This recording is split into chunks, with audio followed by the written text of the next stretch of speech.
You're listening to the NVus Alien Podcast with your host, Heather Woodward, an award-winning psychic, supernatural author, and lover of all things true crime. On this show, we're going to deep dive into topics that don't usually see the light of day. The spooky, the weird, the macabre, the paranormal, and of course, aliens. Sit back, grab a cup of tea, and let's get on with the show.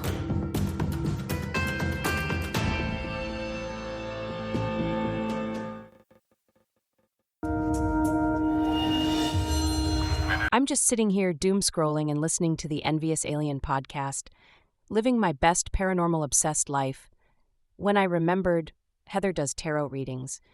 So naturally, I had to hit her up because I was obsessing over whether this guy was going to ghost me for the third time this month, and also pretty convinced my boss is a cryptid. She pulled the cards, spilled the interdimensional tea, and gave me exactly the tough love I needed. 13 out of 10.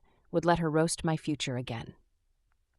Book your phone chat or text reading at www.heatherashera.com. That's HeatherAshera.com, or text her at 252-241-9447. Trust me, your delusions will thank you later. Hey everybody, welcome to the NVus Alien Podcast. Today I'm here with Stephanie, and we're talking about the thing that must not be talked about. Dare I say the assassination of Charlie Kirk? The death of Charlie Kirk was the right way to say it. I don't know. At this point, I don't know anything. Charlie Kirk got shot, we think. We're not sure. Alleged killing. Yes. We're going to go through some stuff today, and then we're going to do a reading to see if Charlie Kirk is really dead before you come for me. We're going to give you some ideas. We'll start at the beginning and then we're going to work through all of this stuff and you can make a decision for yourself. We're just going to give you the information because it seems like there are a lot of narratives happening right now. There's the official narrative, there's the Republican Party's narrative, and then there's this whole other narrative happening with Candace Owens, even Tucker Carlson. And then the one YouTube video I found has a completely different narrative than any of them. Right.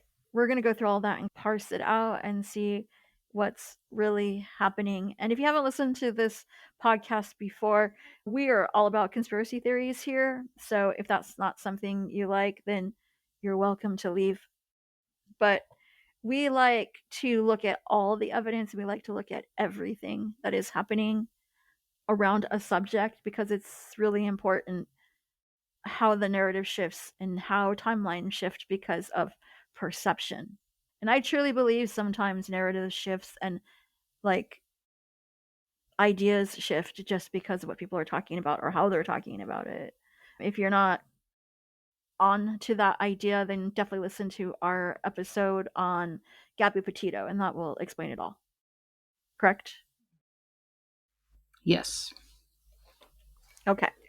So where do you want to start? We're going to start with the hexing of Charlie Kirk? Yeah, that's a logical place to start because it happened several weeks before the incident. Yeah, and people are tying that. I don't know. It's weird. It is all weird. Okay, so you were fortunate enough to find the actual Jezebel article on the Wayback Machine because I tried and I couldn't find anything. So you are obviously better at digging up dirt there than I am. Yes, I am. Do you know why? It's really stupid. It's because when I was putting together the website for the Pearl experiment, I knew there was stuff on my old website from 20 years ago that I didn't have. And so I figured out how to go into the Wayback Machine and find stuff. For this specific article, if you just put in Jezebel.com, the front page it comes up. So you have to find the link for the actual article and then put that in, and then it'll give every amalgamation of that particular page. And then I had to go through and find the original because it got changed a couple of times. It's basically gone from the website, and for a while there was an apology. I saw the apology. Yeah. Maybe we should explain what we're talking about for those that have no clue This article came out September 8th. It was within 2 days. And Jezebel.com put out an article that said, "We paid some Etsy witches to curse Charlie Kirk." And people started to trip out because once he was, air quotes, assassinated, people were posting this article everywhere. Is this part of it? But if you read the article, it's pretty innocuous, actually. It's meant as a joke. Basically, one of the writers hired not one, but 2 or 3 Etsy witches to curse him, but not kill him. That's the thing. It was stupid ones like shitting your pants. Make people hate him, which they did already. So I don't know how much that added to anything. But these were overall a lot more tame than what people have been doing against Trump for years. Yeah, this is nothing. Yeah. This was barely a hex. But it was all in jest and fun, and then they talk about the ethics of cursing someone and how that relates to witchcraft. And I think basically the premise was he's a figure out in the world. He's a content creator and an influencer, so it's fair game, essentially. Which I tend to agree with. If you're going to put yourself out there as a celebrity or a figurehead, then all bets are off.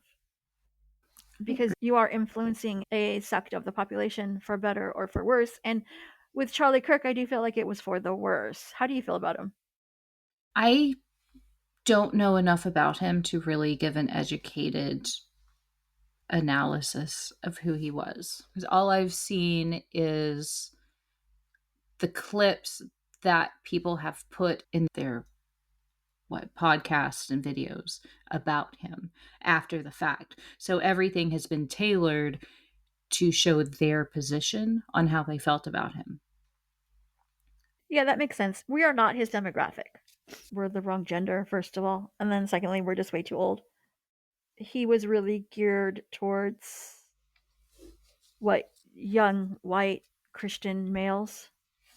Yeah, the only reason I knew who he was is because one of my sons told me about his college campus thing where he debated people. And that's all I knew about him, really. This is my relationship to him. There was a South Park episode shortly before he was killed. Like the last South Park episode, the Wednesday before, was about Cartman becoming Charlie Kirk and going and debating in college, and they were making fun of him. And I was like, this looks familiar, but I don't know who this person is that I guess I'm supposed to be laughing about this. And it's funny, but I don't really know who they're satirizing because I'm not in that genre. Isn't that interesting? Just right there. So we have a Charlie Kirk article come out about hexing him and a South Park episode right before all of this happens. I didn't even think of it that way, but yes, all of a sudden his face was everywhere. And it's weird because after that, South Park took a 3-week break and they said that they didn't make their deadline. But I think they waited an extra week because that episode came out. That makes sense. For those people who don't know who Charlie Kirk is, like, how do we explain who he is? He's just some white nationalist guy. So supposedly he started his nonprofit organization when he was 18 years old.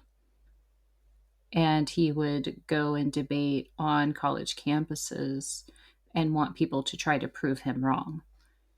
And he has ballooned that in 12 years, 13 years into a $1 billion political positioning, quote, nonprofit. I don't know how you can be a nonprofit when you're making that much money and you're making political statements, because I think legally nonprofits aren't able to support candidates and do anything political.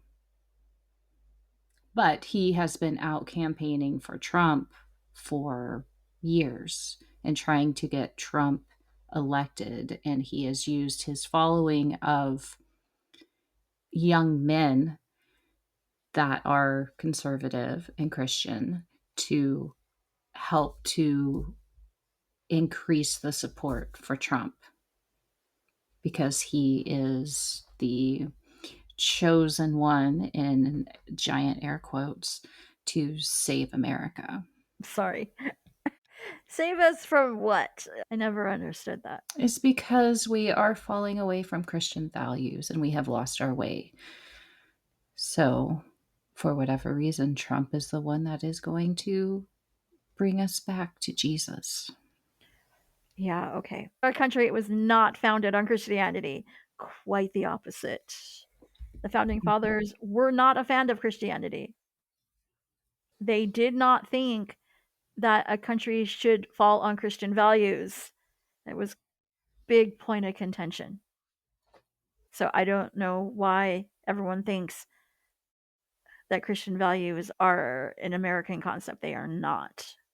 Our founding fathers are probably rolling in their graves right now going, wait a minute, I got to get back in this game. Tell you all what really happened. Right, on multiple levels. Back to this hexing article. I'm going to turn the expertise over to you on the witchcraft and hexing and curses, because way more than I do. What do you want to know? I don't know how many of your viewers are familiar with what a curse or a hex actually is and what it can and can't do. Oh. And because Megyn Kelly had an article about this, and she's talking about it, the devil's work and demons, and that's why we don't play with witchcraft. So I don't, just like an overview of your perspective on what it is. Okay, first of all, I'm not Wiccan. I got to put that right out of the gate. And the rule of three is not really the rule of three. It's misconstrued. There is a whole episode on that somewhere in my back catalog. And it's not an even exchange. It's just, if you're putting shit out there, just make sure you know what you're doing. Because it could come back to you, but it may not. This goes into karma because people think that karma is a even exchange. And it is not. Karma doesn't work that way. Karma is just the energy you put out. Intention behind the energy. Exactly. It has nothing to do with he did a bad thing to me, so therefore a bad thing is going to happen to him. That's not how it works. It's more, do you feel justified? If you feel justified in your thinking and you feel like this is something that you are compelled to do, then even if it's a bad thing, your karma's fine. Because you know why you're doing it and you have thought it through and you have good cause for what you are doing. So someone else might think it's bad karma, but for you it's good karma. And that's how karma works. It's about your intention. It's not about what's actually happening, which goes into hexing. Hexing is just putting energy out there towards another person for ill will. And it could be anything. But here's the thing. Hexing only works if you believe in it. Do you know how many times I've been hexed? More times than I care to admit. Everybody hexes me, and I'm like, cool, whatever. Go ahead. All you gotta say is, and this is what I say, if anybody's trying to hex me right now, may the energy go back to you tenfold. That's it. I'm the rubber, you're the glue. You just send the energy back, however you want to. You don't have to accept the curse. This whole concept of, well, this is why we don't play with witchcraft, because the devil is you. You're the one that's giving the energy or taking the energy. So in this scenario, you are the devil. There's no supernatural forces at work. And I think that's where people get confused with it. I watched the Megyn Kelly video and I'm like, this only works if you're Christian. If you're not Christian, this doesn't make sense. It's not giving people supernatural powers. You can use servitors, you can use thought forms, you can use beings to do your hexing for you. But it's like a whole other type of witchcraft that most people don't use. And that's not what you're getting on Etsy. No. Etsy, you're getting like the burning of a picture, or I'm going to use this sage and this oregano to whatever. I'm going to bind you with purple twine. Oh no.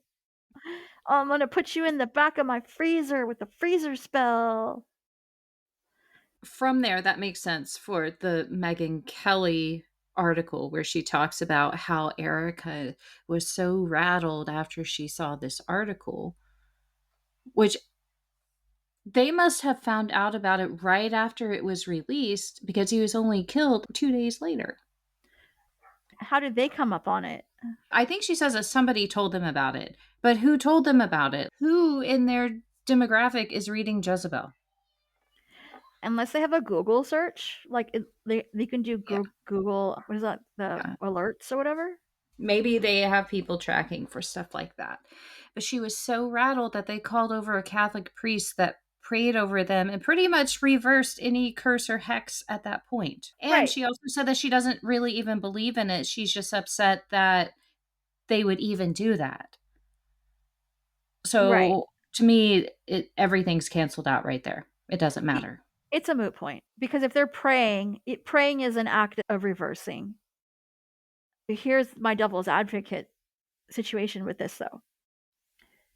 Do you think that the reason why Charlie Kirk was in a South Park episode and an article within a week, do you think that there was some kind of energy lead up where like creative people were picking up on this energy?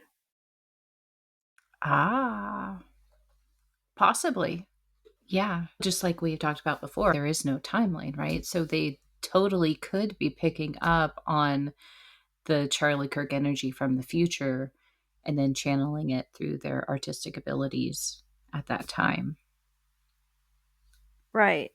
Yeah. Because I was thinking about that too. The reason why I asked that is because I was watching a YouTube video of this person who channels around political stuff, and she was talking about how she thought something big, like an assassination, and she literally said shooting, may happen in September. And she was putting it on maybe the Trump administration. So either Trump or JD Vance is what she said. And she was looking in Trump's chart, and she said if anything's going to happen to him, it's going to happen in September. And I thought that was really interesting because what if she was picking up on Charlie Kirk? And he is in the same energy. I think the fault there is trying to interpret what you're seeing. So she could very well have been picking up on it and then trying to use her left brain to explain it. Trump did have some health stuff happen in September with that vein thing that was happening on his hand. And he did disappear for a few days.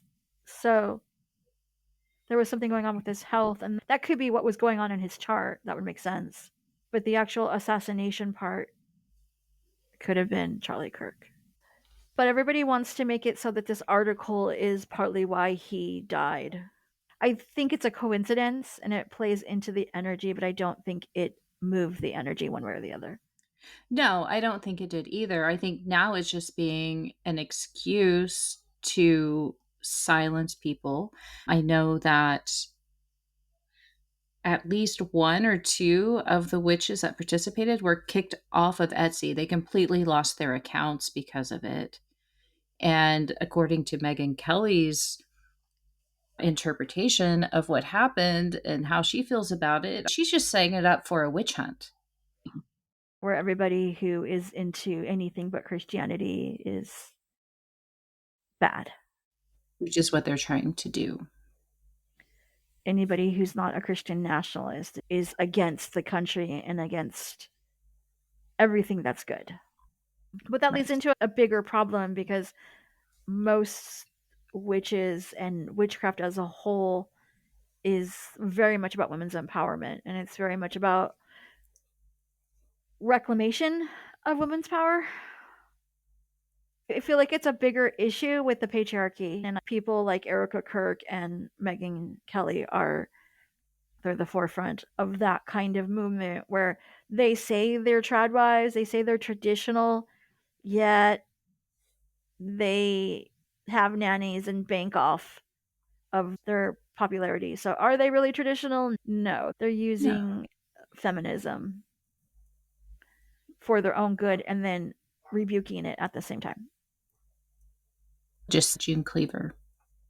It's an act. It was a role that she played, but then she's an actress, very independent, doing her own thing. She was not the traditional wife, but that's what everybody always uses as this vision of the 1950s when it was fake.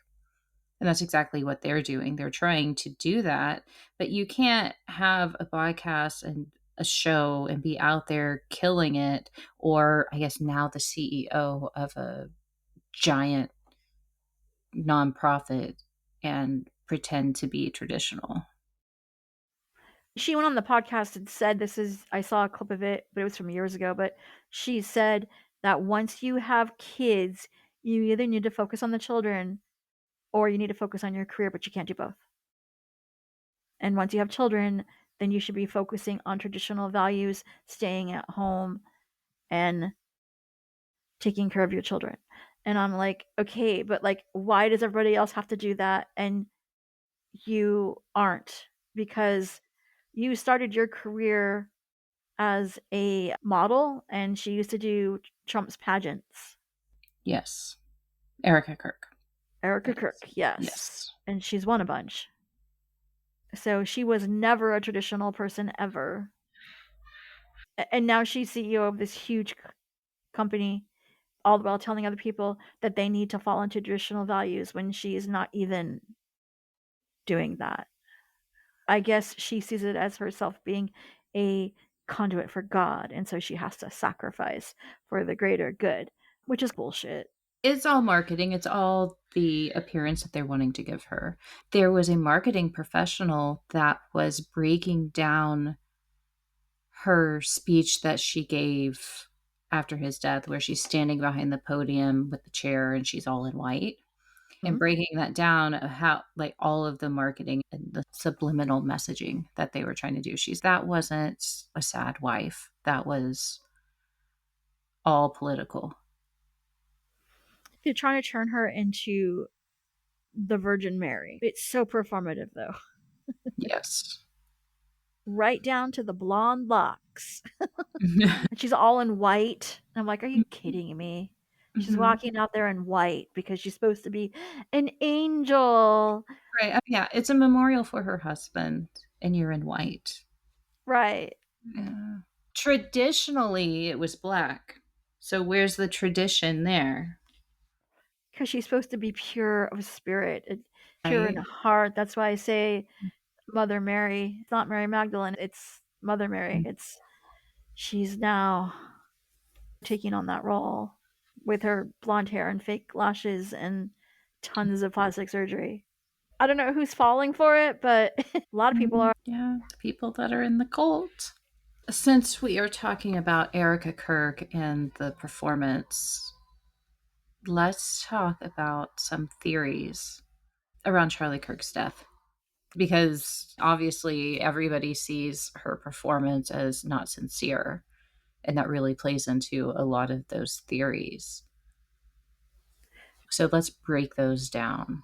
Do you want to talk about how he died? For those people who haven't seen the footage, I think everybody has, but just in case. Yeah, I never even really saw the actual video. My son came home. He was like, do you know who Charlie Kirk is? He said something about debating on campuses. I was like, oh, okay, yeah, I know who you're talking about. He got shot and there was a lot of blood. And that's all he told me. I'm like, oh, okay. And then it was everywhere.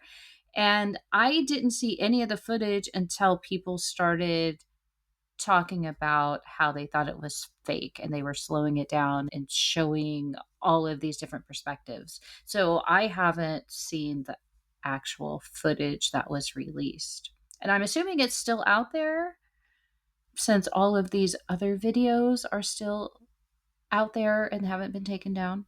But I don't know. There's an issue with that too. Do you know how fast clips like that get pulled off of the internet? And that's why I never even went to try to find it, because I figured by the time he came home from school and told me that it was already going to be scrubbed. They did not scrub it. Yeah. And that was my first clue of what the hell is going on, because someone told me about it and said, go on the internet. I'm going to show it to you. And I'm like, what? And they sent me the TikTok video, and that one was taken down. And then 30 seconds later, he sent me another TikTok video, and he said, just watch this one. And I watched it, and I was like, how is this not getting scrubbed? And then my whole FYP was that for a day straight. Different variations of it. And I was like, how? How is this being let through?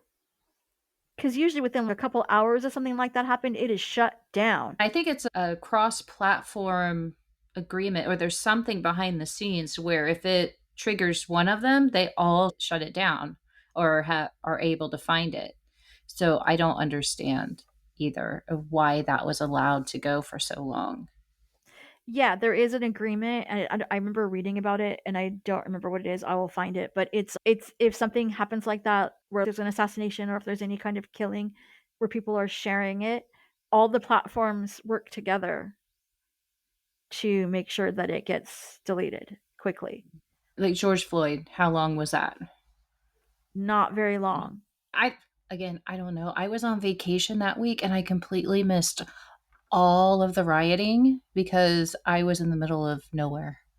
Whoa, that's Yeah. crazy. Yeah, I heard George Floyd, but that's all I knew. I knew there was stuff going on, but there was like no Wi-Fi even where I was most of the time. So somehow I skirted through that one too. Weird. There was like 3 different viewpoints of this guy getting killed, but basically he got shot. Did he get shot in the neck or shot in the back? Charlie Kirk, if you were to look at it from a clock perspective, looking down from standing behind him, it would have been between like the 9 and 12 o'clock. Okay, so he did get shot in the back, and the neck. blood that we're seeing is from the... And no, it's from his neck straight on, head on. It came That's what I thought. in. It came into his neck. It did not exit. Oh, okay. Did not exit. Yeah. Okay. Supposedly. Because that's a lot of what I was saying. Why is there not a splatter? Why is there nothing coming out the back? What's going on? And I think there was something that finally came out where they said that the bullet got lodged in his spine. Okay, that's what I'm thinking of. All right. So if you haven't seen the footage, I'm not going to post it. But basically, there's a head-on shot of him. All of a sudden, you hear something. There's a second that goes by. All of a sudden, this blood spurts out and he falls over. But you can see the moment that he ended his life, or you can see the moment where it hit him, because he does this slump. But the one thing that really threw me off is that the blood took a second to come out. Like, it didn't just start bleeding. There was like a moment, and I don't... How... Maybe it's this footage is like, what, 10, 15 seconds. But the blood takes a second, and I remember going, what? Because I saw him get hit, and I'm like, oh. But then the spurting comes later. Do you know what I'm trying to say? Yeah, like you felt like there was a delay, like the blood should have come out faster. Yeah, because the moment that I realized that he was shot, then the blood came. And I watched it 2 or 3 times because I was like, what's going on here? I watched different versions. What did you think? Conspiracy theorists. So I thought it was weird, but I don't know. I've never gone hunting and seen what's if you shoot an animal like that. Yeah. I don't know. So I asked my husband, because he hunts and he has used the kind of weapon that they said that was used.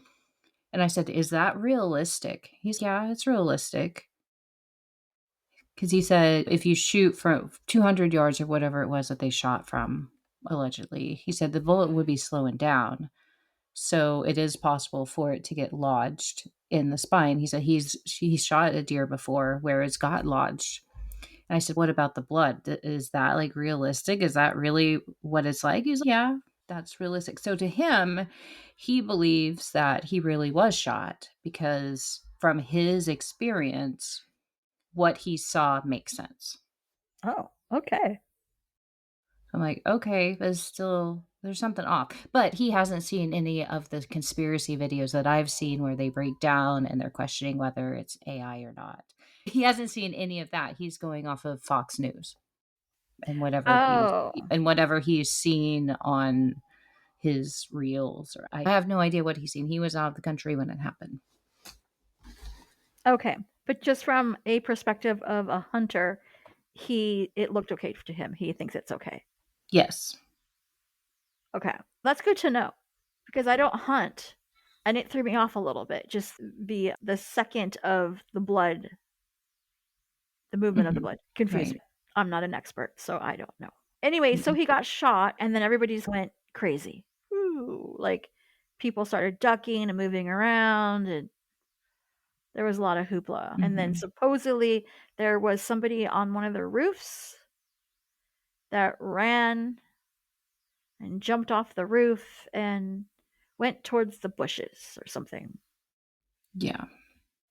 And then later on, they said his name is Tyler Robinson, and he's a young kid.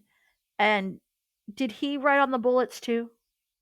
Yes. So supposedly he wrote weird, just like online memes and catchphrases and random like gamer type stuff on the bullets that he shot for whatever reason.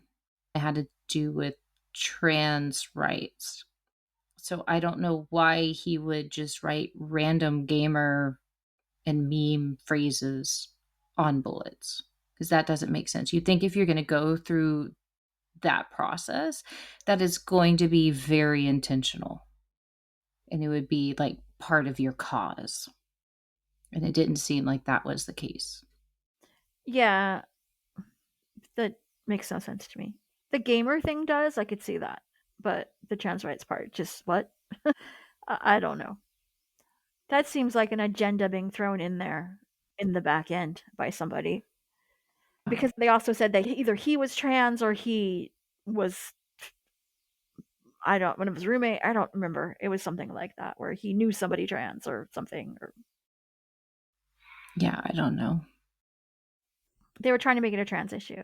Immediately, it was some liberal Democrat that had a grudge against Charlie Kirk.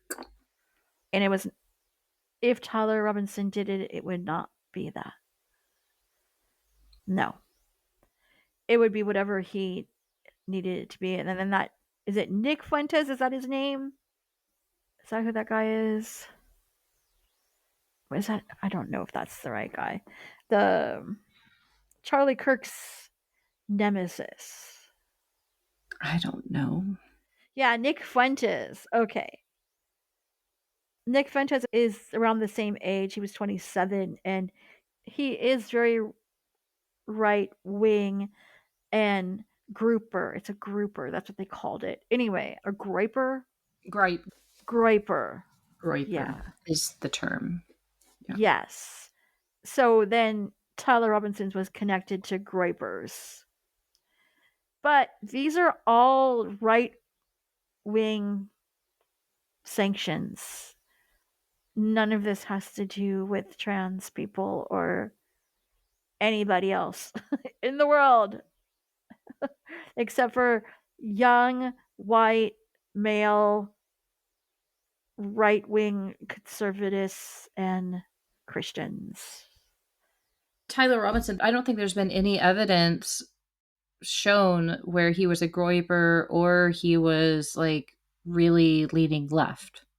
There's really none of the stereotypical clues that you would see. One of the news little blurbs that I was watching about it, they were even trying to tie it to the gaming community and how there's like this dynamic where there's not a good structure for young men right now.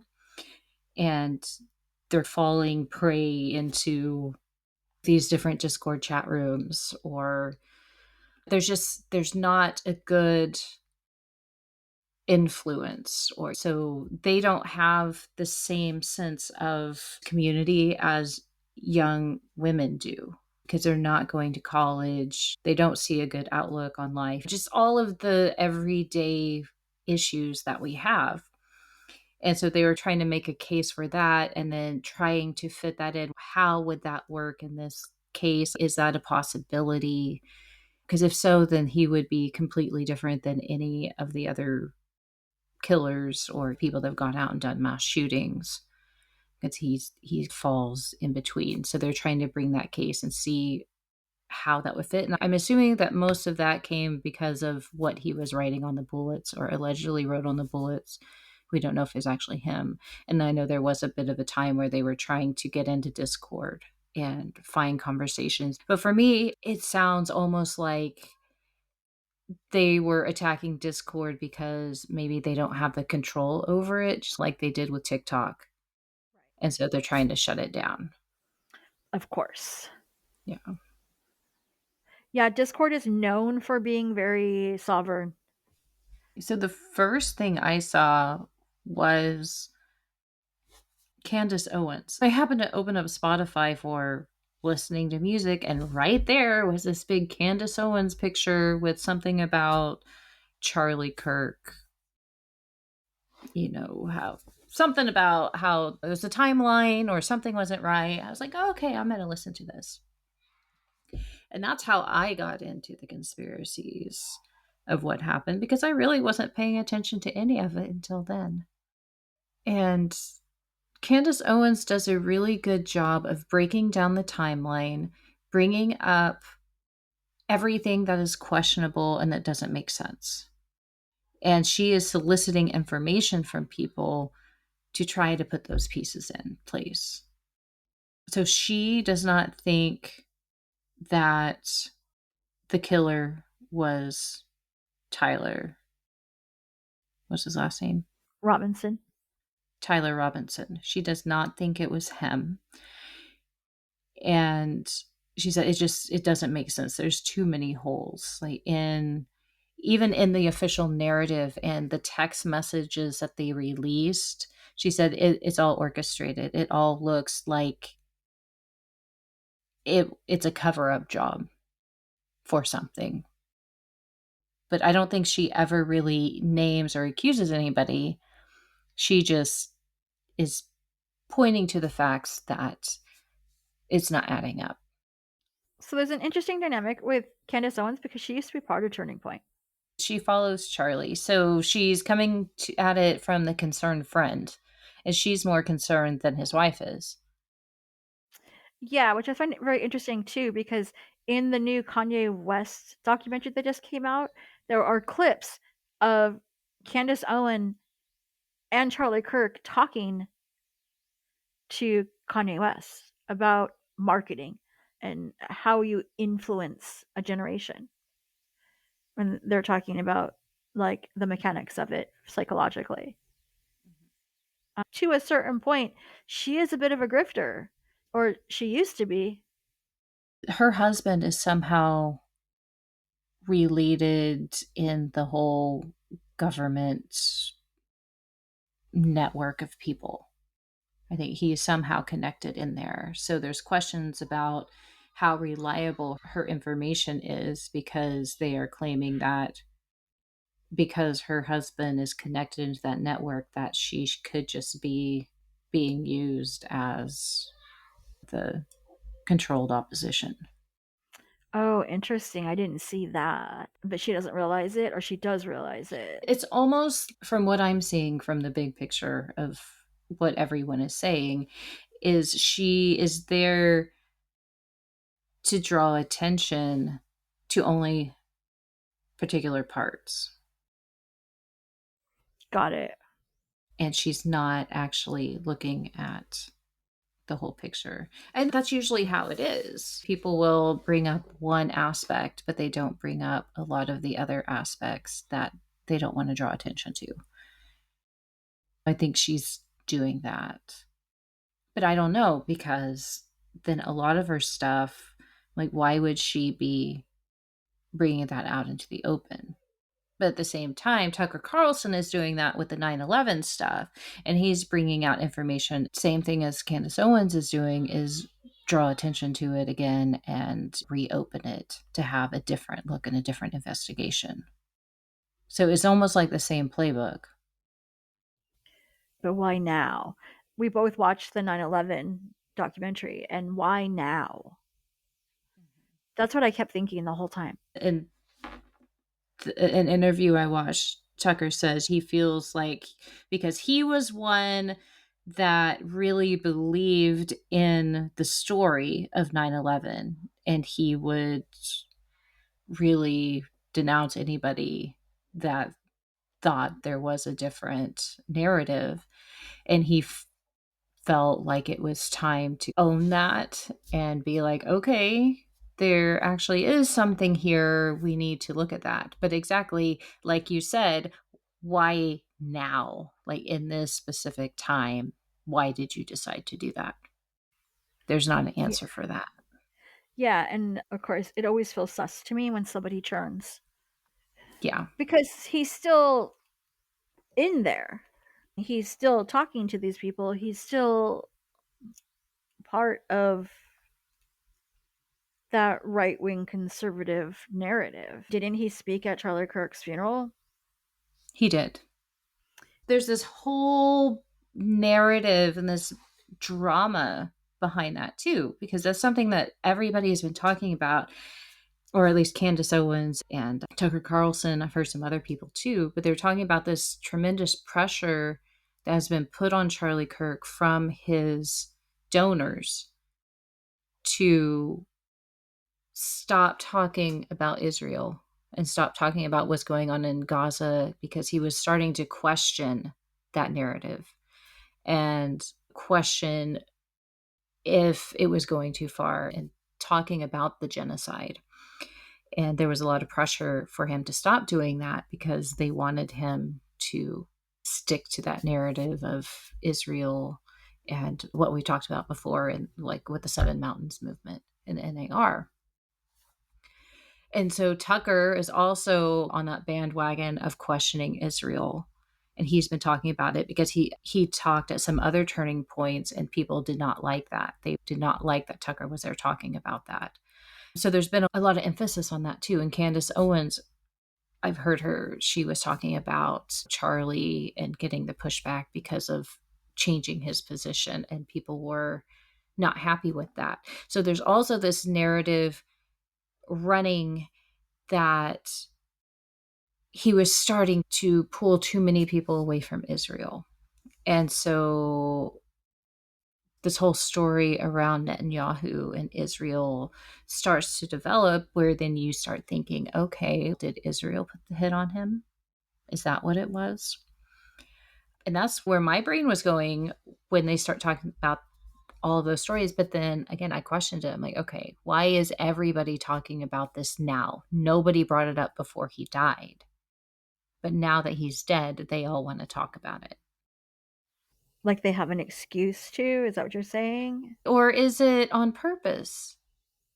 Because is it part of that same NAR, Seven Mountains, Friends of Israel, all of those movements? Because part of the prophecy is that everybody turns their back on Israel. Oh. So is this their way of forcing that to happen? I never thought about it like that.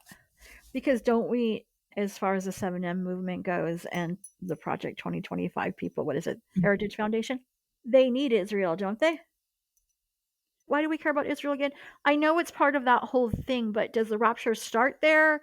Or is that where Jesus goes? Or I know it's the Holy Land, but what was the thought process behind that? Because the Jews deserve their land, is their land promised by God, so they have to be there, and then they have to be saved and acknowledge Jesus so that he can come back, or something like that. I don't know. It's been a while since we talked about that and read the books, but it's something along those lines. You made me watch that documentary. Prayer for Armageddon, everything you were talking about is in that documentary. That was crazy. Then when I'm going down this rabbit hole of looking at Candace Owens information and all of these different articles on Substack where they're slowing down the video and showing how it looks like AI and they've used squibs and he's not really dead and all of this, I don't know, this ideas of like, why aren't the paramedics doing anything? Why do they rush him off and not even let the paramedics tend to him? And there's no blood where you think there would be blood, and all these questions that are raised.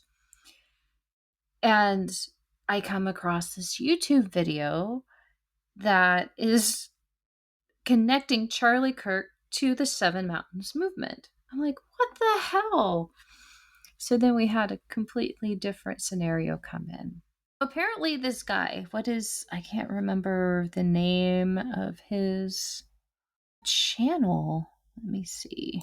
Now the End Begins. That's the name of the podcast. He's right-leaning Christian, reads the King James Bible. Like the beginning of the podcast, it was a bunch of like prayers and requests for being saved. But apparently, according to this podcast, he has been sounding the alarm about the Seven Mountains Mandate in the NAR for 15 years. Whoa. Okay. And I was like, oh, we're a little bit late to the game. Okay. Most of this podcast is laying the foundation for what the NAR is and what the Seven Mountains Mandate is for those that don't know. And we've done a podcast on it, but if you want the Christian perspective on it, you can watch his podcast on YouTube, but he does a really good job of breaking it down. And I guess there's a documentary on Netflix called The Family. Oh yeah, I've seen that. You've seen that? Yeah. Okay. So that is all tied into this. And there is somebody that has written a book on the NAR and the Seven Mountains Mandate. And I don't know if it's out yet, but as the recording of the podcast, which was like a week or two ago, it was set to release. So it's a brand new book. So I'm curious about that. I'm trying to remember, when did Trump start talking about running for president? Was that 9 years ago, 10 years ago? He ran for president in the early 2000s as a third party, and nobody even remembers that because they've scrubbed it. Oh, but you said 15 years. I'm trying to remember, when did the whole Trump thing start? Not in 2016, so. Yeah. Wasn't he late getting in? Yep. Yeah. So 2014, 2015. That was 10 or 11 years ago. Yeah. So I remember him throwing out in the podcast 2017. So he came out with some sort of article in 2017 about it. But the host, he supports Trump, but he doesn't like that he is being controlled by all of these different factions that are trying to claim dominion over the United States, the Dominionist. He is against that. And he talks about the Bible verses that they use. And we talked about that in our podcast too. But then he also quotes other Bible verses and telling you how they got it wrong and how they're actually living out of some sort of, I don't know, dogma or something that is not Christian and not the Bible. So his theory is that Charlie Kirk was part of this Seven Mountains Mandate. He shows some pictures of prominent people that are within that movement, and Charlie Kirk's right in the middle. And he said, but there's only one time he could find in all of his research where he actually refers to the Seven Mountains. And it was at a campaign speech or something where they're talking about how in 2020, they finally had a candidate that was able to support the Seven Mountains or something like that. I don't remember what the exact quote was, but he played it and he said that's the only time he ever mentions the seven mountains was in that one speech. And if you didn't know what they were talking about, you just say, oh, that's a great speech writer, in the way that they put in the words. But it was a signal and a clue to those that knew what he was talking about. Ah, the old dog whistle. And he builds a case for the only reason Trump was elected this last time is because of Charlie Kirk.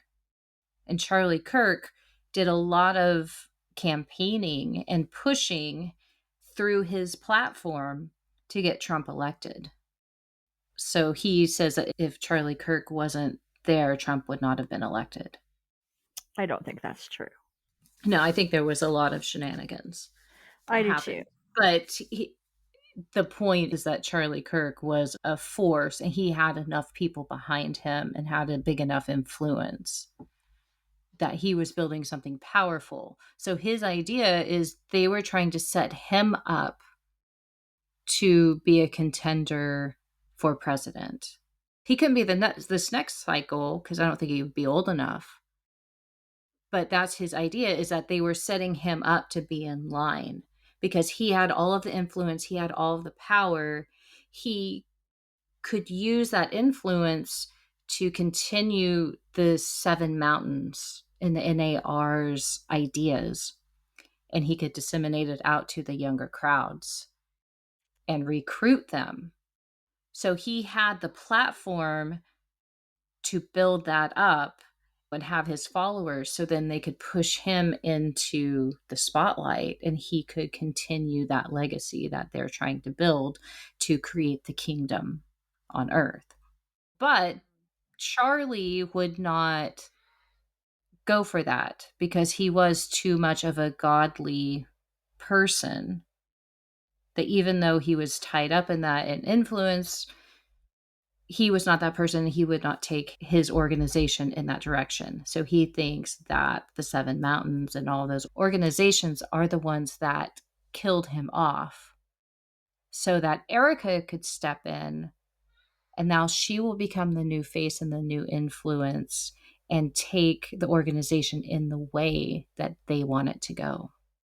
I don't doubt that part, but I thought that's what JD Vance's part was in all of this. And JD Vance will be the next presidential contender because he's of age and he's positioned himself to be that. And that's what he's doing, going out there, just following everybody's lead. But Charlie Kirk, he's only like 31. So he's not there yet.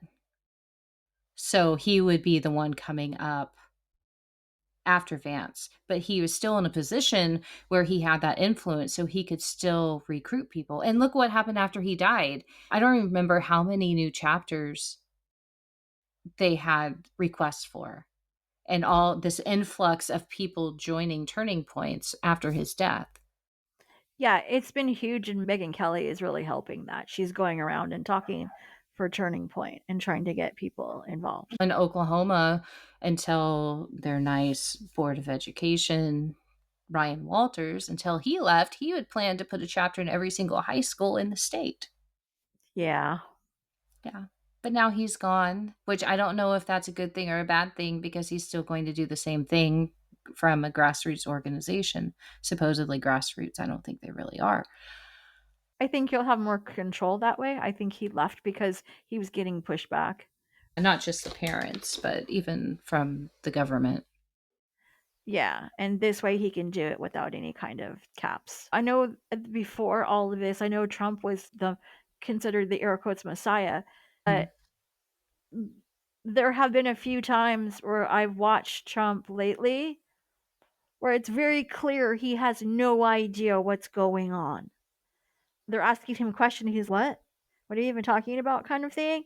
And then JD Vance intervenes and says, nope, this is how it's really going on. And he takes control of the narrative and then hands it back to Trump. And it made me think, I wonder if they're starting to think that Trump may be becoming useless.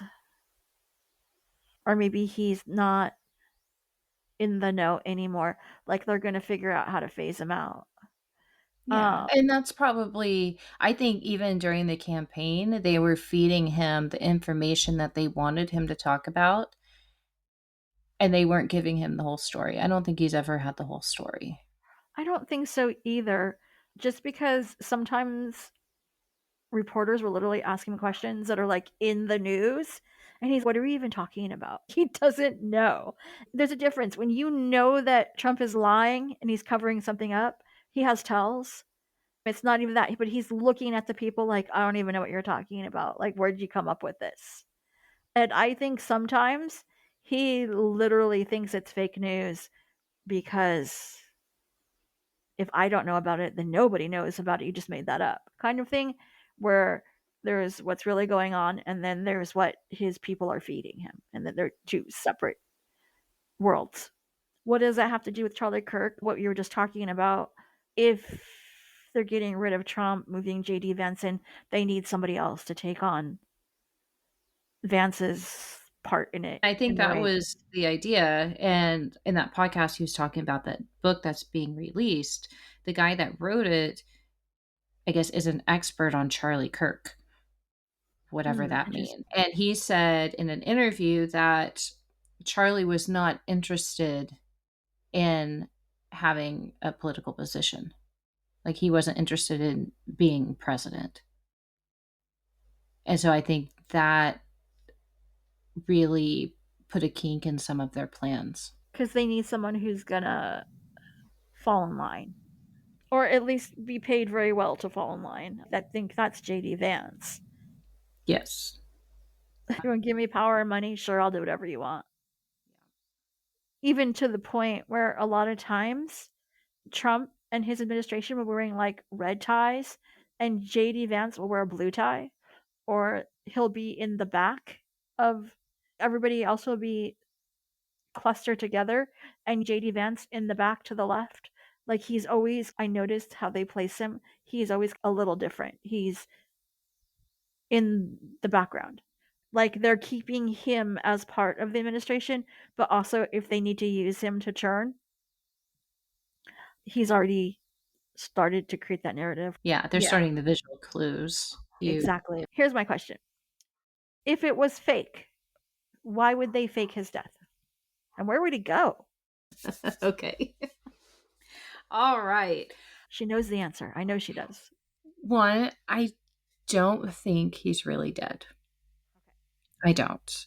There's too many variables that don't make sense. And the playbook is too much like every other major, quote, catastrophe that's happened. They're using the same playbook, but I don't think they think that people pay attention anymore. And so they're getting sloppy. I don't know if maybe that's just the plan they came up with, because he was starting to be a little bit of an issue for them and they didn't like the way it was going. And so he was told to do it and he agreed. I even had the thought of maybe it's like witness protection. And that's why his wife is all like, oh, I love you. No real tears. Because she knows that's what's happening.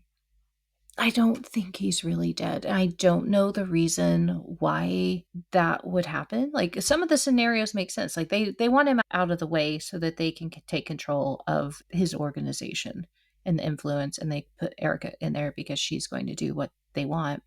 She's been on the Trump toll for years. We're not even getting into her nonprofits and her issues. She is so problematic. Right. There's lots of problems with Erica Kirk. I watched the Tucker Carlson 9/11 series, right? He's talking about all of these different detention camps and how they were set up in different countries. And sometimes the governments didn't even know that they existed because it was some backhand deal with just the people that were on the phone. So the US government was going into different countries and setting up all these detention centers. So then if like they're in Guantanamo or somewhere and there's issues, they could just shuttle them quietly to another country and nobody would even know that it existed. They wouldn't even know. So then in the 9/11 context and with one of the other documentaries I was watching where they were raising the questions about these people can't call from an airplane on their cell phones in 2001. It's just not possible. There's not sound of planes in the background or noise that you would have if you were on a plane going down through the air. Like those noises just aren't there. It's too clear. So the theory is that they were actually on the ground making those calls and they were forced to make those calls. I'm like, okay, where did all those people go then? I'm like, okay, they have all these people. I guess you could try to put them in like witness protection or something or ship them overseas, but then there's a likelihood that they're going to try to call or get back in touch with their loved ones. I don't see anybody just agreeing to go along with that. So maybe they have been transported to one of these offsite facilities that nobody knows about. And they're all living in some sort of detention center. It's such a weird thing to think about, but weirder things have happened. Right. And we know it's possible because the infrastructure is already there. That's what's scary about it. I often wonder about that with 9/11 too, and it's something I don't remember if it's the first 9/11 or the second 9/11 documentary we watched, but there was one about they were talking about maybe it was radio controlled drones at the time. Well, they didn't have drones back then. Of course they did. You just didn't know about it. But the other thing they were talking about is how did the passports of these people just end up perfectly intact on the ground When there was no plane remnants left. ever anywhere. And all of a sudden we have all this documentation of who these people were. That was in the one that was on Rumble. But in Yeah. the Carlson one, he talked about how the CIA and the FBI were tracking these people and they had copies of their passports. Yep. They had those like a year before. The reason I'm bringing it up is because if there weren't people on the planes and they really were radio controlled or something like that. And then there's all the people on the plane that hit in the middle of nowhere. I forgot where that was. Pennsylvania somewhere. Yeah. And they found the wreckage was really weird for that one. And then the Pentagon. But supposedly all these people died. Where would all those people go? You know what I mean? That's a lot of freaking people. To not find anything. Anything. So do you think that they're actors in plants? Or do you really think they're in these camps? I don't know how you could have that many people on airlines, but maybe that knew what was going on and nobody say anything. There's always that too. So I think there were maybe specific people on the planes that knew, and then some were just on a flight and they were the unfortunate ones that were seen as a sacrifice by the organizers and are just mixed up in it. Yeah, see, that's the reason why I bring that up is because there had to be people down on the ground that knew that this was going to happen, whether it was a real assassination or whether it was AI. And I want to get into the AI thing because that freaked me out. And you sent me that video of the, I'm like, there's no way it's AI. And then I looked at it, I'm like, wait a minute, what? So I want to talk about that a little bit too, but there had to be people that knew. There had to be people that were instrumental in that. Where did those people go? Since you actually looked at the footage Yes, I did. and you saw that, is it all from the same perspective and the same angle? Were there like multiple variations? Or is it just the curated one video that I've seen? It's another angle. There's So three angles. 3 angles, but only 3 out of all the students that were there. Only There's 3 angles. only 3. So there was one person that got from the back of the stadium, wherever they were, and that's the one that most people saw. And then there's one from somebody who was like 3 or 4 rows in, And that one is very clear. That's when people say don't watch that one. It's a little bit too much. And then there's the side angle that you're seeing. That came out later. And that supposedly came out from somebody who was on stage. Now, Okay. there is the back angle from the cameras that Turning Point put up. There is a very clear shot because the camera is literally right behind Charlie Kirk. Somebody ran up to the stage. There's footage of it. Someone ran up to the stage, grabbed all of the cameras, and took all the SD cards out of them. But I wonder what's on that footage. Because that would be staring down where the bullet came from. Exactly. The footage that you're showing me is the footage from the side angle of somebody on stage. Or very close to the stage. Okay. Because that's all I've seen is that angle. There's something else to consider. The stuff that was on TikTok and YouTube and everywhere else for a while, especially and on Facebook, that was the far away shot, straight on, head on. And then the one of the person that was in the third or fourth row, that came out afterwards. That third angle came out last. So that's interesting too. But what did you come up with? Because it's weird what happens in that video. Yeah, so it was on a Substack that I was reading because, of course, my feed, even on Substack, started coming up with all of these Charlie Kirk articles.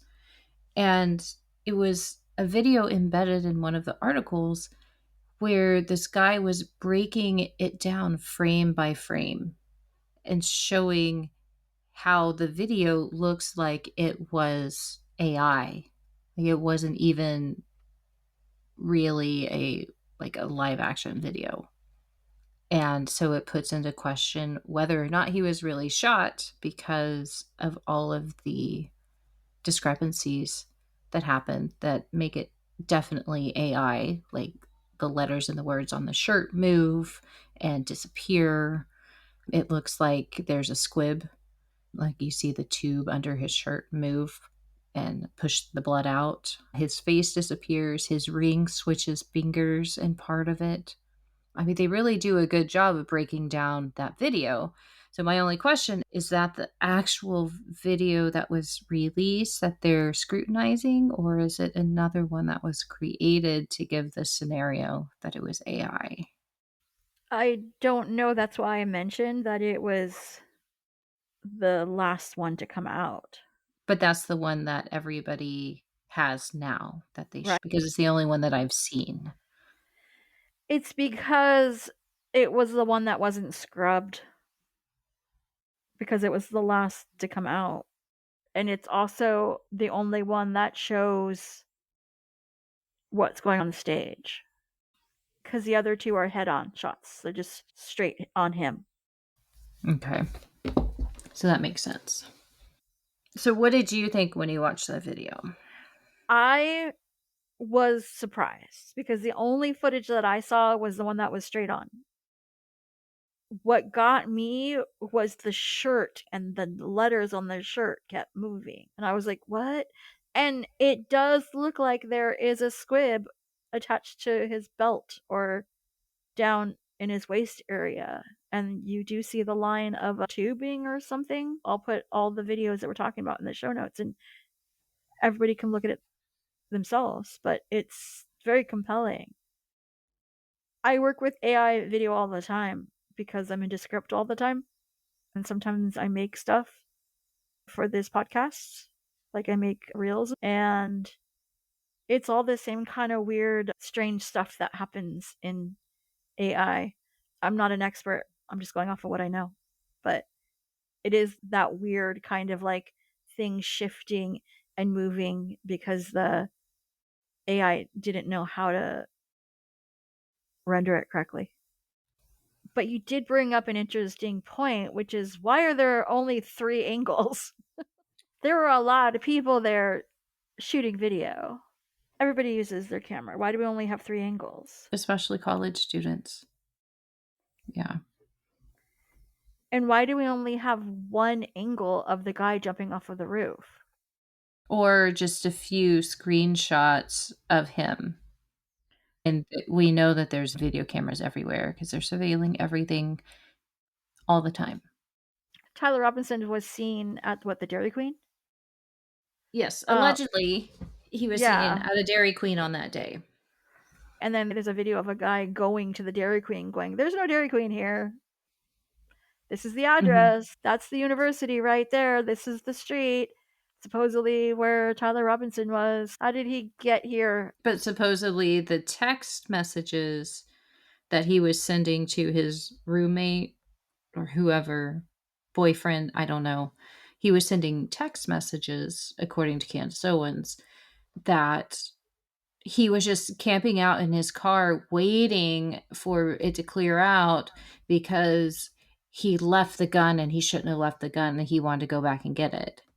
He changed clothes at some point, but what he was wearing in the picture at Dairy Queen was different than what he should have been wearing, according to the text messages. Now, did you read the text messages? No, I listened to the Candace Owens thing, but I did not actually look at the text messages. Okay, so those text messages were not written by anyone that was under 35. I can tell you that for sure. I'm going to look them up right now. There's a lot of ellipses too. And I'm like, nobody under 30 uses ellipses. That's a Gen X thing. Yeah, my kids make fun of me all the time because I use proper punctuation. Right. Sometimes they will send back texts with proper punctuation just to be an ass. Yeah, especially for somebody that was supposedly marking the bullets with memes. And if they're on Discord or any of those types of platforms, they're not going to be using proper grammar. Yeah, I'm trying to find them. I'm still okay, my love, but I am stuck in Orem for a little while longer yet. Shouldn't be long until I can come home, but I gotta grab my rifle still. To be honest, I had hoped to keep this secret till I died of old age. I am sorry to involve you. It'd be TBH. That's what I was gonna say, TBH. TBH is what it would say. Nobody would write, "I'm still okay, my love." He would never use "a little while longer yet." No. Nobody texts like that under 30. No. I had planned to grab my rifle from my drop point shortly after, but most of that side of town got locked down. It's quiet, almost enough to get out, but there's one vehicle lingering. Kids in their 20s, they make sure that they use the least amount of words possible. Yes. You're not going to admit all of your wrongdoings in a text message, especially like that. And the roommate's like, "Why did you do it?" They said, "This is the last one. I had enough hatred. Some hate can't be negotiated out." What? This is a guy who's on a Discord server? Are you kidding? No. There's like full on paragraphs with ellipses. I changed outfits, didn't have the ability or time to bring it with. ... I might have to abandon it and hope they don't find prints. How the fuck will I explain losing it to my old man? ... Only thing I left was the rifle wrapped in a towel. ... I'm sorry, but nobody uses ellipses unless you're me, yeah. You gotta be at least 40 to use ellipses. Yeah. And there's no emojis. No, there's none. There's no shorthand. There's nothing. Since Trump got into office, my dad has been a pretty diehard MAGA. People don't talk like that. I'm sorry. Wouldn't his roommate already know that? Like, why would he be telling him that in the text message? If they were lovers, yeah. He would already know. He would have already met his dad. He would have, "Oh, dude, your dad's gonna freak out." Yeah. Yeah, it's like I said, I was on board until I saw these texts. Let's see. I'm gonna put it in ChatGPT and ask ChatGPT, how old is the person that wrote this? Uh-huh. We're just gonna take one section. I'm gonna take out the names. Yeah. Okay, what should I ask ChatGPT? Just based on the vernacular? Yeah. And sentence structure. Hold on, let me take out all. Or what part of the country? Yeah, okay, here we go. Let's do this. We're gonna do this in real time so we can get a real answer. Okay. I'll say forget the context of this because I'm sure it knows what it is. Forget the context of this text message back and forth. Say, what should I say? If based on vernacular alone and sentence structure, how do I say it? See. How old is the writer? Okay. And what area of the United States does it reflect? Or what region? I'll put what area of the United States would this person come from? Yeah. We are not looking at the incident itself, but just the language aspect of it. All right, let's see what it says. Just thinking longer for a better answer. Let's see. It's thinking. Good. Focusing only on language, not the incident. I'll make cautious, probabilistic guesses, show the cues that drive them. It says most likely a younger adult, roughly 18 to mid 30s, from a small town or rural part of the U.S. Someone who mixes hunting blue collar culture with internet meme literacy. That's interesting. How is that? I don't know. Let me ask. Do 18 to 30s meme culture adults use ellipses? Live in deep meme and texting cultures still use ellipses, but not the way their parents did. For Gen Z and young millennials, ellipses usually single one of three things: pausing for effect and tone, passive aggressive or anxious hesitation, stream of consciousness flow. I call bullshit. I'm going to pull up my text messages from my kids. There you go. And I'm going to see if there are any ellipses. Oh, you know what? And the one that I know is on Discord a lot, and that's where he met all of his friends. Let's see. All right. Let's see what we have here. No punctuation. No punctuation. Oh, there is a question mark. IDK. IDK. Still no punctuation. No ellipses. So just for the record, most of these are like 4 words. That's what I thought. Some of them have a full sentence. Oh, I forgot he bought something at an estate sale and I never saw it. Still no ellipses. Yeah, I'm not seeing anything like that. He likes to use a lot of extra letters for yeah and way. Yep. Or okay with 42. Yeah. But no ellipses. No punctuation, no big words, even though he's a big word person, but not in text. Let's see, let's look at this one. So my 23-year-old does use more of a sentence structure. There are some punctuations, but I think it's mostly because he's talking to me, because he's the one that likes to give me a hard time about using punctuation. No ellipses, and a lot of it doesn't have periods. From the 16-year-old that used to live here, I got, hey, can you do this?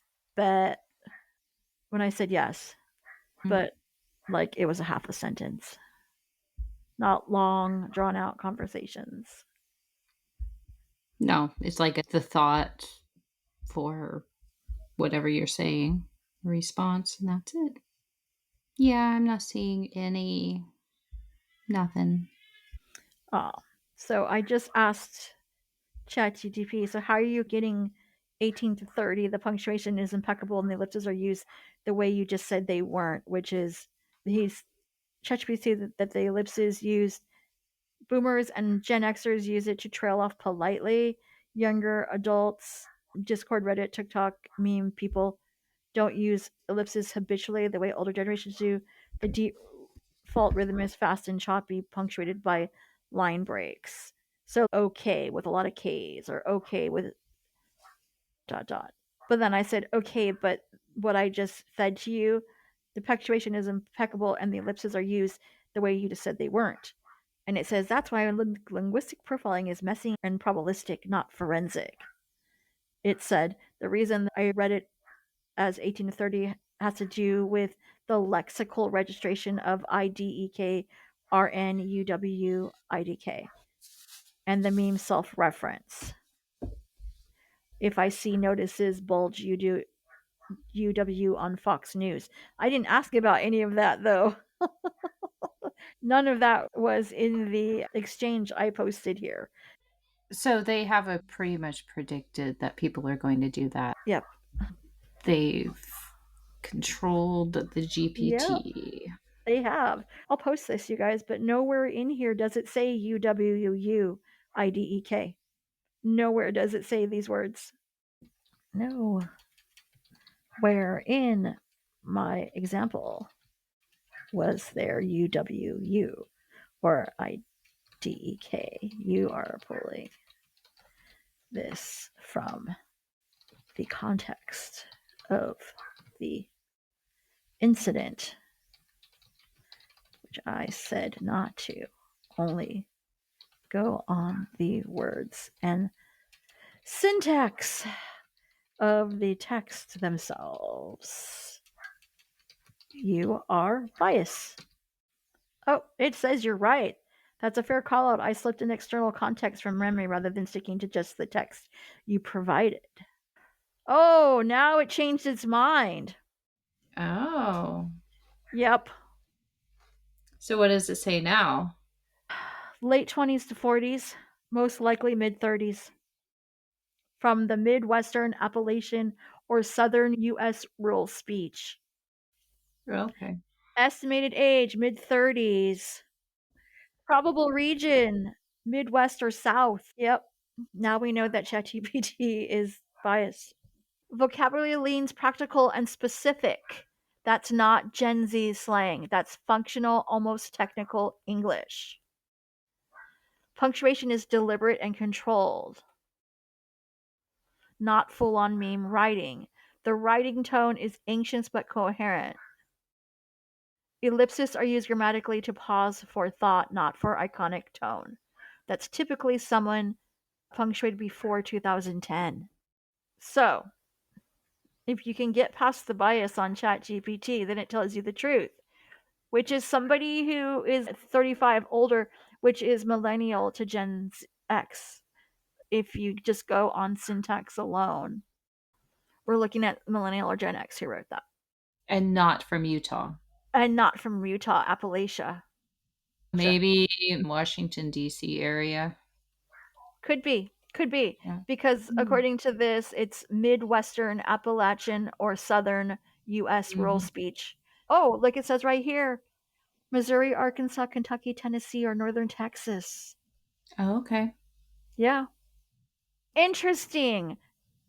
The first thing is that we all know that ChatGPT is biased now. We know that they actually put in something. Because when I first asked the question, it went straight into Fox News, actually. They said political and cultural references, Mega and Fox News. But when I called it out and I challenged it, and then I said nowhere in my example were these words used, you're biased, it went, oh shit, now I have to tell the truth. And the fact that it brought up Fox News first for you. For me. Yeah. Which is ridiculous. Yeah. Considering the venting I have with this one. So, with all that being said, what do you think happened to Charlie Kirk? I don't even know anymore. I've seen so many different scenarios and so much going through my brain that I had to step back from it. I'm like, I don't know what is right or even what I think is right anymore. And I think that is the goal. the goal is to have that division and to have people on both sides so there is no coherence. So then they can just go and do whatever the hell they want. Because they can use their group to push their agenda to take away free speech, which is what they did immediately after the incident. And then you have the other right-leaning people that are questioning the narrative and going against it, but yet they're still headed by people that are in that group. So it's like everything else we've been talking about, where there's the left and the right positioning, but it's all for the same goal and agenda. And I think that's what this is too. I'm on the fence. I'm there with Epstein. I don't know. Maybe Yeah. Epstein and Charlie Kirk are hanging out together. Yeah. Okay. Well, let's pull some cards. Let's see Yeah, what the cards tell us. Maybe that can clarify. Yeah, I'm going with a neutral stance. Are you going to pull a specific spread, or are you just going to pull randomly? I just pull cards. I don't do spreads. Okay. Me neither. I guess we have to ask very specifically if there's shenanigans. So do you want to ask specifically if he's dead? Yeah, I think that's a good start. So is Charlie Kirk dead? Like, literally dead. Not this news idea stuff. I got a jumper. That's weird. Let's see what it is. Interesting. What'd you get? Okay. So I got the Hierophant, 7 of Coins, and the Hanged Man. What would you say to that? Okay, I'm using a different deck than I usually use. Okay, so this Hierophant, usually it has a person or something on the card. This card is like a teepee structure made out of sticks with a fire inside of it. So it's almost like it's a hideout, like somebody out in the middle of the woods hiding out. And the 7 of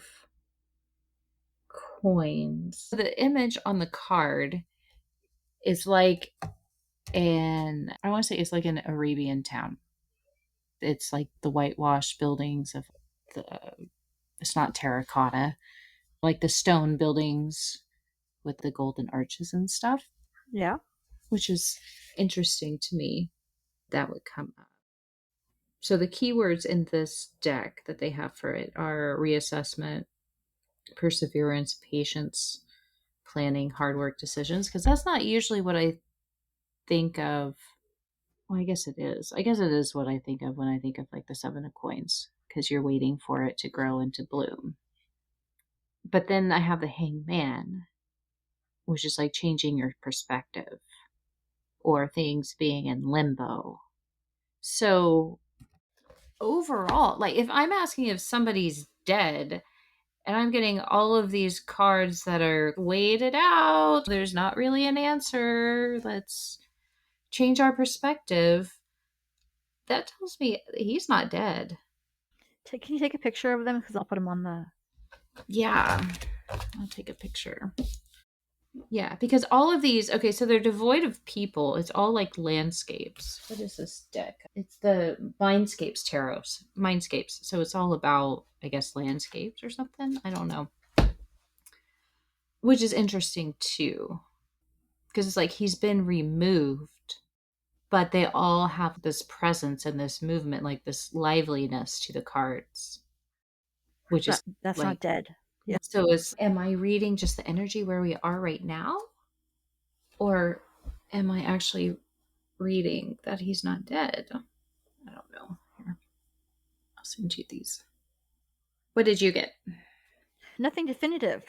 So that's why I was like, what did you get? Because I got the Tower card with a gargoyle on it. But the Tower card can mean just something that's surprising or structural. It means something that's not expected. You know what I mean? It's something that ruins the structure. So we're definitely tearing down some kind of structure. But then I got the King of Cups. That would be Charlie Kirk, even though I don't think he's a cups person. But what I thought was interesting, so I got these two. So that would be some kind of structure being dismantled by the King of Cups. But what I thought was Right. interesting is that I turned the deck over and the Queen of Cups was sitting there. And it's on in this deck it's the Gorgon, which is a snake woman with snake for hair.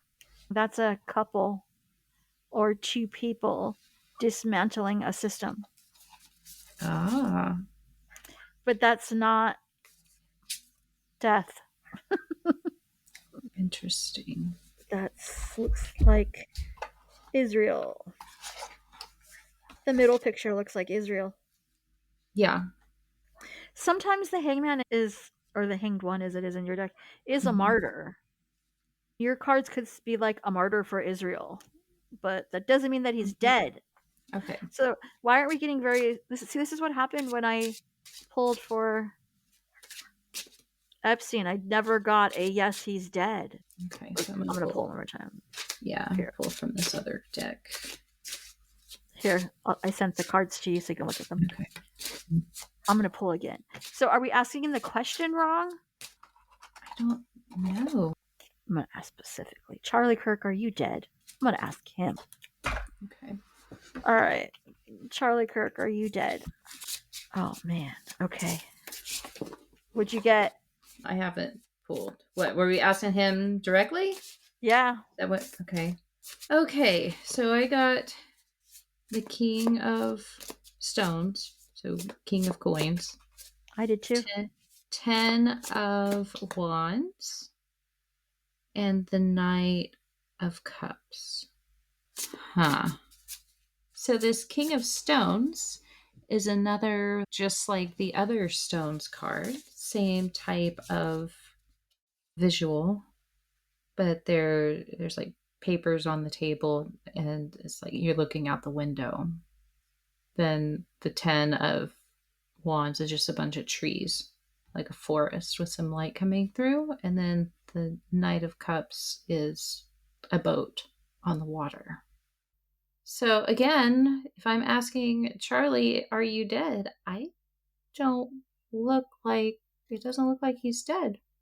It looks like he gave up a lot of the pressures and the stuff that was going on in his organization. And he just dropped it and he went away. And he's hanging out in some foreign land. You know what's so interesting? The timing of this, just for those who are keeping score, it's 10/9/2025 right now. Did you know that Charlie Kirk's birthday is in the next 5 days? No, I did not know that. Our timing is impeccable. We have impeccable timing. There's going to be a ton of vigils next week. Yep. For his birthday. And marches for his birthday. Marches? Yeah, like they're called brigades. I don't know. Yeah. Yeah. So what did you get? What did I get? Yeah, did you just get the King of Stone or the No. the King of Okay. What else did you get? I have to send these to you because you'll look at the pictures and be like, okay. You just sent me the first one. Okay, here, I have to send this picture to you. So, I got the Page of Cups, which is Satyr on this deck, which is Pan, which is Trickster Energy. Yeah. I got the Emperor, which is my trump card.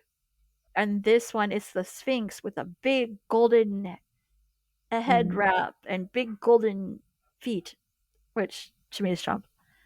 And then I got the King of Pentacles, which in this deck is a Leprechaun, which is also Trickster Energy. So that's not a yes, I'm dead. That's a haha.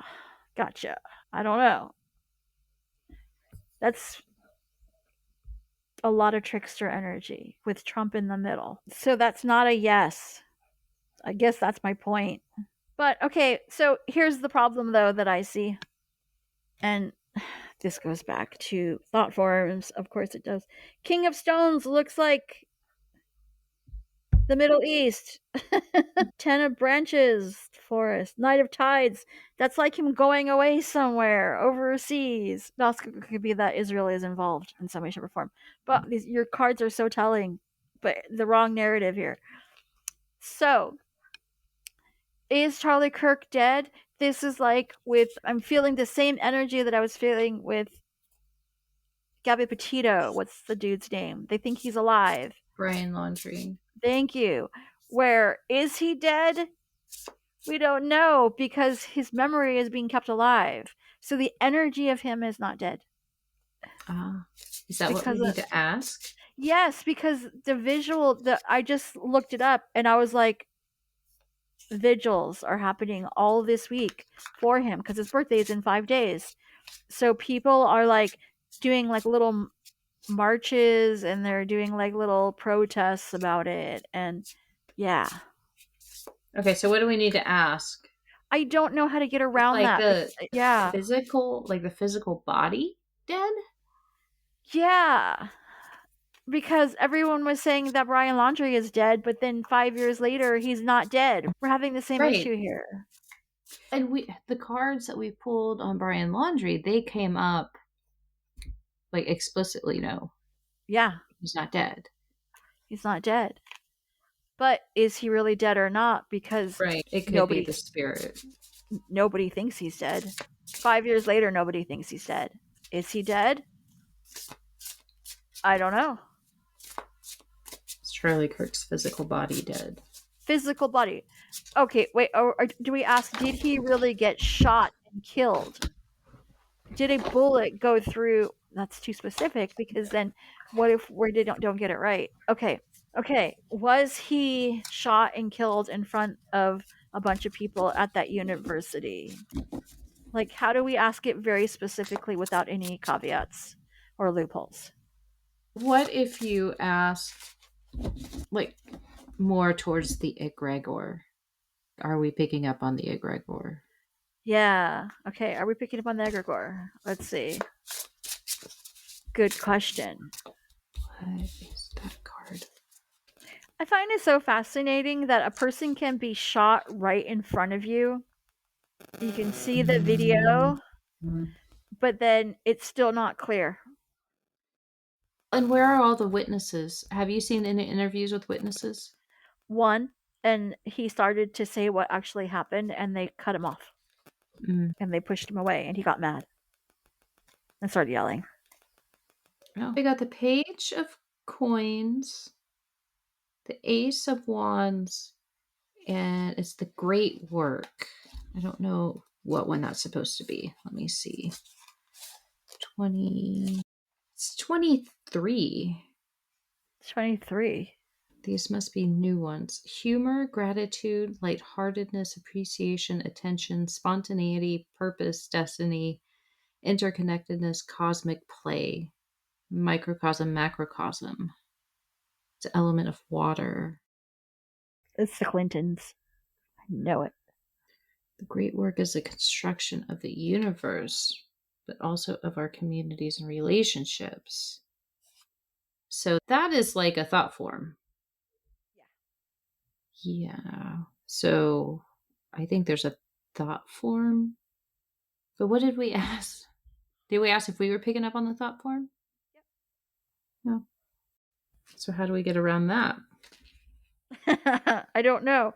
I got the Empress, which is Kali, the Hangman, which is an imp, and Ace of Swords, which is Quetzalcoatl. None of these cards to me are egregores or thought forms. It's more the narrative of the martyr. So we're picking up on the narrative of the martyr, which could be the egregore. The bottom of the deck is the Two of Coins. So it's like we're bouncing, we're teetering, we're going back and forth here. So we're getting some of the thought form and some that is not. Yeah, I got the Devil at the bottom, which is demon. Yeah. That would be the energy field is corrupt. Because it's just a lot of the other people we've talked about where this has happened, that narrative and that idea of who he was is starting to take over and not be who the actual person was. The martyr narrative is now taken over. There is no such thing as Charlie Kirk anymore. It is now the egregore of him, of the martyr. That is creepy. And the more we have visuals with him, the more that's going to take hold. Oh, jumper again. Hold on, was he a Virgo? Nope. Or is he Scorpio? Nope. He's a Libra. Oh, Libra's in there. I forgot about Libra. Yeah, he's a Libra. Yeah, I forgot about Libra. He's I a think it's because an air sign, and I don't really associate with other air signs. Me neither. Other than Aquarius, I do have a couple Aquarius friends. Only Aquarius. Everybody Yeah. else, I'm like, whatever. Yeah. If you're an air sign, I'm like, what am I supposed to do with you? Okay, let's ask straight out. Is this a psyop? Is this a... Ooh. Yeah. What? So I got the Two of Cups as the first one, which is unicorn. The world, which is Aurora Boreas in this, but there's a Jewish star right in the middle. And then magician, which is a warlock. So some part of this was planned. What I'm getting from just these 3 cards is that we're close, we're just not on it. Yeah. There's shenanigans happening. Now, the shenanigans can be that he's being created as a martyr. That is the shenanigans. But I feel like just with these 3 cards, there's something else because of the unicorn. Because the unicorn is a made-up thing that is now a reality. So there is a narrative problem happening here where the martyr is taking over, but the actual agenda is being hidden. I just think it's weird what instances or events turn into conspiracy theories and which of them don't. And it seems like the ones that have conspiracy theories attached to them are ones that where then there's cognitive dissonance, where the narrative isn't quite right or it doesn't work. And usually later on in time, there's always a reason for that. You know what I mean? Years later, you're like, oh, that's why. I think as humans, we just pick up when narratives are wrong. But does that feed into the egregore? I don't know. Maybe. Or does it combat the narratives? That's the other thing too. I was thinking about that. Is that just the polarity is okay, so now we're creating a martyr. So there's going to be pushback on that because that's not the real narrative. That's not reality. And so that's the cognitive dissonance. So of course we have to push back on it to create the balance. What do you think? This one has me all messed up. I don't know what's right and what's not. And I try to do it intuitively, and intuitively, I don't think he's dead. And just the cards we pulled, I don't think he's I'm dead. not sure. But I would feel more confident on that if I had some sort of idea of why. Because it does seem like it's out of nowhere. Yeah, the Israel thing keeps coming up too, though. It Mhm. has to do with Israel. It has to do with the 7M Heritage Foundation. It has to do with that whole thing. There's something about that is the underpinning that we're not getting. Right. So I don't think it's the narrative that they are trying to portray. No, not at all. It's something else. Yes. And it's something very right-wing Christian that is like, what?